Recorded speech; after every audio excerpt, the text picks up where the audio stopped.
Hoy en nuestra emisión meridiana de Noticias Ahora. El mundo católico de luto ante la muerte del Papa Francisco.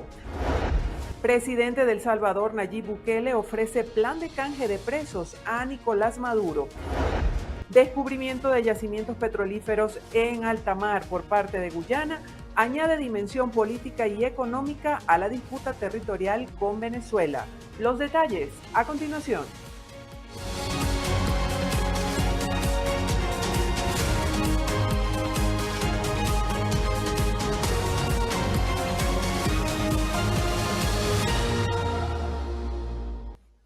Revisamos otras informaciones. El presidente Nayib Bukele le ofreció un trato a Nicolás Maduro, entregarles 252 migrantes venezolanos deportados de Estados Unidos a las cárceles de máxima seguridad de El Salvador debido a diferentes delitos a cambio de la liberación del mismo número de presos políticos.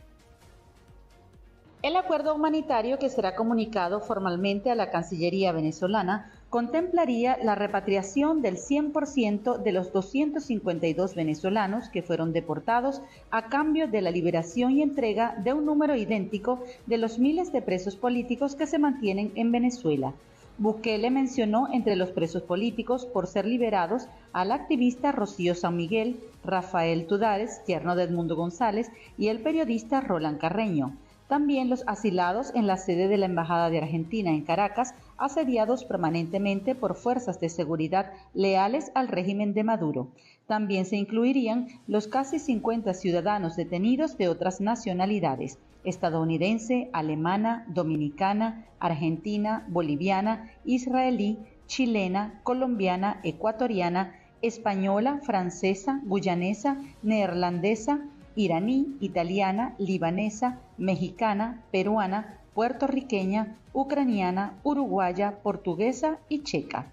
El trato también incluiría el cese al amedrentamiento diario contra Corina Parisca, madre de la líder María Corina Machado, y a quien le cortan servicios básicos como electricidad y agua. A través de un comunicado, el fiscal general de Venezuela, Tarek William Saab, cuestionó la petición y solicitó conocer la lista oficial de los venezolanos que se encuentran en la cárcel del Secot. Saab alegó que el grupo de migrantes se mantiene bajo desaparición forzada y calificó la declaración de Bukele como cínica.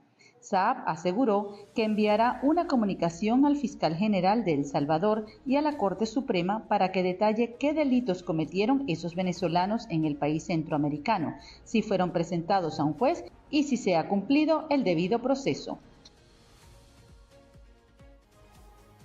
El descubrimiento de yacimientos petrolíferos en alta mar por parte de Guyana, con la reciente llegada del buque One Guyana, espera elevar su capacidad de producción diaria a unos 900.000 barriles de crudo. Esto añadido a una dimensión política y económica a la disputa territorial de hace más de un siglo entre ese país y Venezuela por la soberanía del Esequibo. Así lo han señalado diversos expertos a la agencia EFE.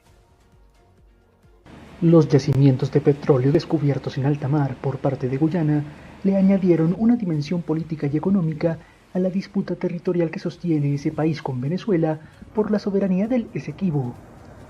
Francisco Monaldi, economista y director del Programa de Energía de América Latina de la Universidad Rice, mencionó a EFE que lo que se descubrió fue petróleo liviano, el cual sería muy atractivo para la economía venezolana.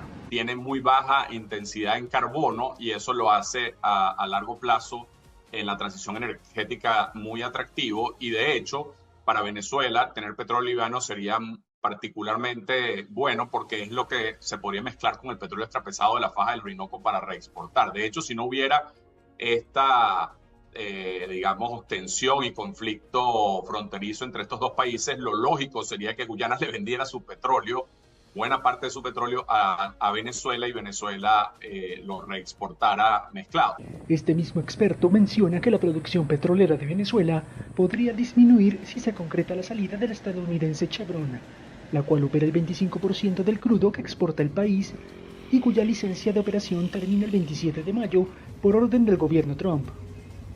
El abogado internacionalista Mariano de Alba señala que el problema entre Guyana y Venezuela es político y menciona la necesidad de que haya voluntad de ambas partes. No es difícil si hay voluntad política de llegar a un acuerdo.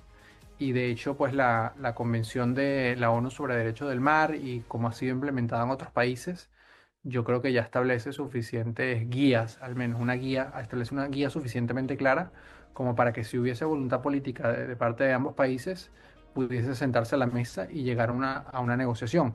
La controversia por el Esequibo aumentó en las últimas semanas luego de que el chavismo anunciara que se elegirá por primera vez a un gobernador y diputados para esta zona. Dice Francisco Monaldí que en el caso de disputas territoriales, los países deberían negociar y repartirse las ganancias generadas del suelo en disputa. Y este lunes se inició la cumbre anual Voces Hispanas. En su segundo encuentro, la OEA reúne en su sede en Washington, D.C. a diferentes expertos en salud y bienestar para abordar los efectos de la migración en la salud mental del ser humano, teniendo como foco la situación de muchos venezolanos que han pasado por el proceso de migrar. Veamos.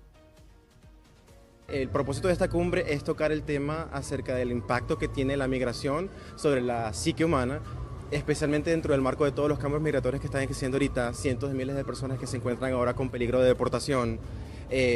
Junto con la OEA pensamos que era una plataforma importante de tener aquí en Washington, especialmente en el Salón de las Américas, en la Casa de las Américas, que se ha convertido en una representación para el inmigrante que en muchas situaciones, especialmente el venezolano, no tiene embajada, no tiene ninguna representación. El secretario Almagro siempre nos ha abierto las puertas, siempre con su liderazgo nos ha impulsado a continuar el trabajo y por eso estamos hoy aquí al día de hoy con más de 100 personas que nos están visitando del resto del país, algunas personas de Argentina, de México, de Madrid. Precisamente para que esta plataforma crezca, de aquí se va a hacer una resolución que va a tener un plan de acción con el cual vamos a hacer cabildeo aquí en Washington, vamos a hacer cabildeo en los gobiernos locales, contactarnos con los representantes electos para que hagan escuchar hacer escuchar la voz del inmigrante, para que entiendan cuál es la necesidad y para que entiendan cuál es el impacto invisible que esto tiene en la salud mental de la gente, en la salud emocional y también en la salud espiritual. Estados Unidos y Filipinas desplegaron a 14.000 soldados en maniobras militares anuales. Estados Unidos y Filipinas han iniciado este lunes sus maniobras militares anuales Balikatan, en las que van a participar 14.000 soldados distribuidos en distintas localizaciones del archipiélago asiático y se prolongarán hasta el 9 de mayo. Estos ejercicios tienen lugar en medio de las crecientes tensiones entre China y Filipinas y son entendidos como un ensayo de la defensa de Filipinas, que mantiene con Estados Unidos un tratado de defensa mutua que obligaría a Washington a acudir en ayuda de Manila en caso de conflicto militar con Pekín. En ellos se desarrollarán maniobras de defensa marítima y aérea y se extenderán desde Palawan hasta Luzón, zonas frente al mar de China Meridional y Taiwán, puntos conflictivos en la zona. También se unirán soldados australianos y observadores internacionales de 16 países como Francia, República Checa, India o Malasia, entre otros. El principal riesgo es que este mar se convierta en escenario de un potencial conflicto entre Pekín y Washington, enmarcado en el Pacto de Defensa Mutua con Filipinas, aunque no exista entre Estados Unidos y China una disputa soberanista directa en la zona.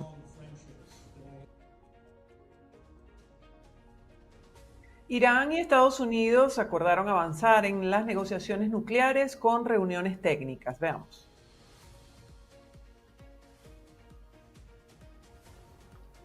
Irán y Estados Unidos acordaron este sábado avanzar a la siguiente fase de las negociaciones sobre el programa nuclear iraní en la reunión indirecta mantenida en Roma con mediación de Omán. El ministro de Exteriores iraní Abbas Araghchi y el enviado especial estadounidense para Oriente Medio Steve Witkoff se reunieron durante 4 horas. Araghchi, que antes mantuvo un encuentro con su homólogo italiano Antonio Tajani, explicó que la nueva fase incluye reuniones técnicas de expertos sobre el programa nuclear iraní en Omán previstas para el miércoles. De su lado, el jefe de la diplomacia omaní, Badr bin Hamad al-Busaidi, señaló en X que las conversaciones están cobrando impulso y que ahora incluso lo improbable es posible. El objetivo de la siguiente fase, según Omán, es sellar un acuerdo justo, duradero y vinculante que garantice a Irán la completa liberación de armas nucleares y sanciones y que mantenga su capacidad para desarrollar energía nuclear con fines pacíficos. Estas conversaciones se producen bajo las continuas amenazas militares del presidente estadounidense Donald Trump, quien no descarta un plan de Israel de destruir las instalaciones nucleares de Irán si no alcanzan un acuerdo.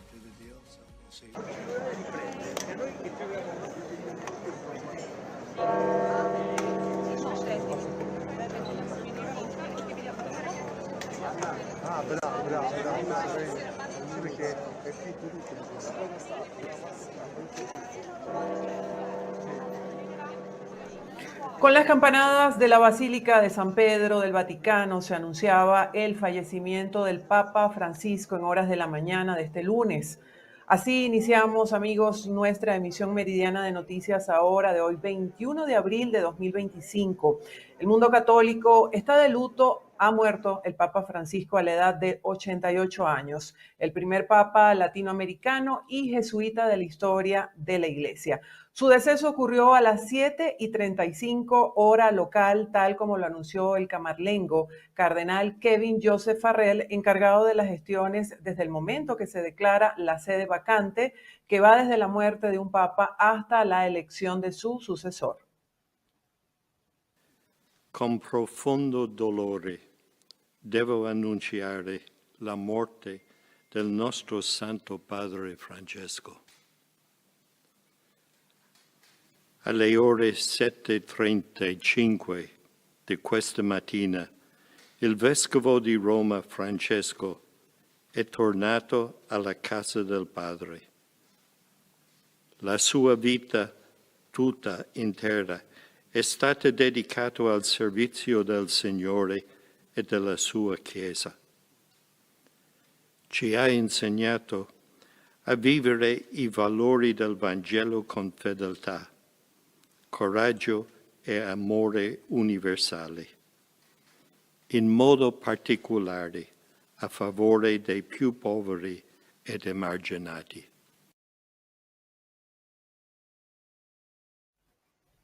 Por su parte, la Arquidiócesis de Caracas señaló que a los católicos les ha llenado de esperanza que el Papa celebró la Pascua. También agradecieron a Dios por su vida como persona, como cristiano, sacerdote, obispo y sumo pontífice. En un comunicado señalaron que el Papa fue un hombre que llegó de lejos desde América Latina a la sede de San Pedro y ha regalado un ministerio lleno de símbolos, gestos, ternura y humildad. Como pastor preocupado, impulsó un regreso a las fuentes del Evangelio, llamó a la conversión de mentalidades y a la reforma de estructuras para que sean más pastorales y auténticas. Así lo expresó la Arquidiócesis de Caracas en este comunicado. Veamos ahora un reporte de la agencia EFE de lo que fue la última aparición pública del Papa Francisco en el balcón de la Basílica de San Pedro este domingo. El Papa Francisco reaparece este domingo en el balcón de la fachada de la Basílica de San Pedro. Lo ha hecho por sorpresa y después de la misa del domingo de Resurrección, que había sido oficiada por el cardenal Angelo Comastri. El pontífice argentino apareció en la bendición del Urbi et Orbi de manera excepcional después de no haber participado en ninguno de los ritos de la Semana Santa debido a su recuperación por una neumonía bilateral que le mantuvo 38 días en el hospital. Francisco permaneció sentado en la silla de ruedas y se acercó al micrófono para desear a los fieles. Con una voz débil y dificultad respiratoria, Francisco siguió para pedir al maestro de ceremonias, Diego Ravelli, que leyese el mensaje por él, ante las cerca de 50.000 personas congregadas en la plaza de San Pedro para la misa del domingo de Resurrección.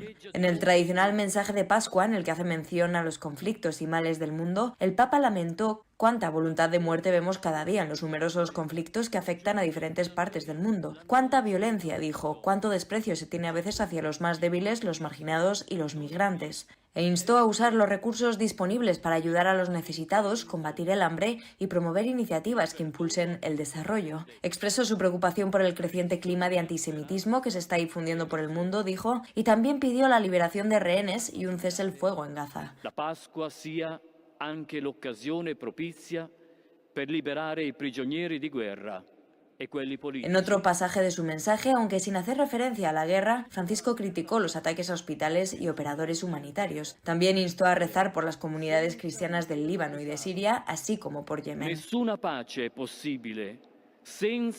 Posteriormente, por sorpresa, el Papa recorrió la plaza de San Pedro en papamóvil durante varios minutos, incluso detuvo el vehículo para bendecir a algunos niños, aunque se le notaba con dificultad en los movimientos. Durante la mañana también recibió a Vance, vicepresidente de Estados Unidos, para un breve saludo e intercambiar una felicitación por la Pascua. La muerte este lunes del Papa Francisco en su residencia de la Casa Santa Marta ha causado un profundo pesar en la comunidad internacional. En la luz de reacciones caracterizadas por el reconocimiento y la gratitud por su pontificado no se hicieron esperar. El presidente de los Estados Unidos, Donald Trump, expresó sus condolencias a través de su red social, indicando: «Descansa en paz, Papa Francisco, que Dios lo bendiga a él y a todos los que lo amaron». El vicepresidente de Estados Unidos, J.D. Vance, uno de los últimos altos cargos internacionales en reunirse en persona con el Papa Francisco, dijo: «Mi corazón está con los millones de cristianos de todo el mundo que lo amaron. Me alegré de verlo ayer, aunque obviamente estaba muy enfermo, pero siempre lo recordaré por la homilía que dio en los primeros días de la COVID. Fue realmente hermosa. Que Dios le dé el descanso». La presidenta de la Comisión Europea, Ursula von der Leyen, ha señalado que inspiró a millones de personas, mucho más allá de la Iglesia Católica. El presidente del gobierno español, Pedro Sánchez, ha subrayado su compromiso con la paz, la justicia social y los más vulnerables. El rey Carlos III de Inglaterra expresó la profunda tristeza que le aflige por la muerte del Papa Francisco y que comparte con su esposa, la reina Camila. En un comunicado destaca la compasión de Francisco, su preocupación por la Iglesia y su incansable compromiso con las causas comunes de toda la gente de fe y con aquellos que trabajan en beneficio de los demás. El presidente ruso Vladimir Putin ha expresado sus condolencias por la muerte del Papa Francisco este lunes, a quien califica de hombre sobresaliente y de quien el Kremlin ha destacado su impulso al diálogo entre las iglesias católica y ortodoxa. La primera ministra italiana, Giorgia Meloni, afirmó que el Papa Francisco pidió al mundo una vez más el coraje de un cambio de rumbo. El presidente de Argentina, Javier Milei, dijo: «A pesar de diferencias que hoy resultan menores, haber podido conocerlo en su bondad y sabiduría fue un verdadero honor para mí, como presidente, como argentino y fundamentalmente como un hombre de fe». Despidió al Santo Padre y acompañó a todos los que hoy nos encontramos con esta triste noticia. El presidente de Brasil, Luiz Inácio Lula da Silva, dijo: «Hoy en día, la humanidad pierde la voz del respeto y la aceptación hacia los demás. El Papa Francisco vivió y propagó en su vida cotidiana el amor, la tolerancia y la solidaridad, que son la base de las enseñanzas cristianas». Nicolás Maduro emitió un comunicado e indicó que el Papa Francisco fue un líder espiritual transformador, cuya voz clara y valiente denunció las desigualdades del sistema dominante y llamó a construir un mundo más humano.